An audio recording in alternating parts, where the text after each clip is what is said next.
Nagbigay na ng ultimatum ang former Unified Super Bantamweight Champion Murodjon Akhmadaliev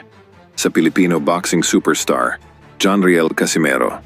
na kung saan ay makahanggang ngayong ay wala pa ring sagot ang kampo ng former WBO champion Casimero patungkol sa panibagong demand na inilatag ng kampo nitong si Akhmadaliev.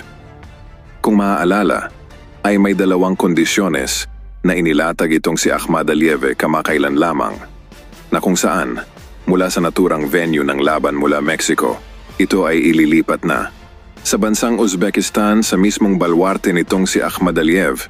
Pangalawa ay dapat ay hindi bababa sa 350,000 dolyar ang guaranteed purse para dito kay Akhmadaliev na may rematch clause sa kanilang balwarte sa Uzbekistan kung ito ay sakaling masilat o matalo sa nasabing paparating na laban kontra sa ating kababayang si Casimero. Ganun pa man, ang nasabing kondisyones ng taga-Uzbekistan kay Casimero ay nangangahulugan lamang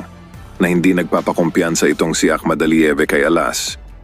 Kaya ganun na lamang magbigay ng mga kondisyones upang makasigurado na maiuuwi nito ang panalo kontra Casimero.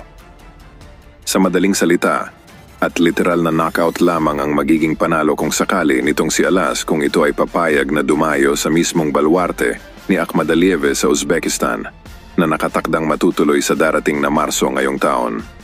Ganun pa man, maraming mga boxing experts ang hindi naniniwala na kayang pabaksakin nitong si Casimero ang malaasero sa tibay na si Akhmadaliev na sa buong boxing career nito mula amateur hanggang professional ay hindi pa nakakatikim ng knockout loss o maging ng isang knockdown sa buong boxing career nito.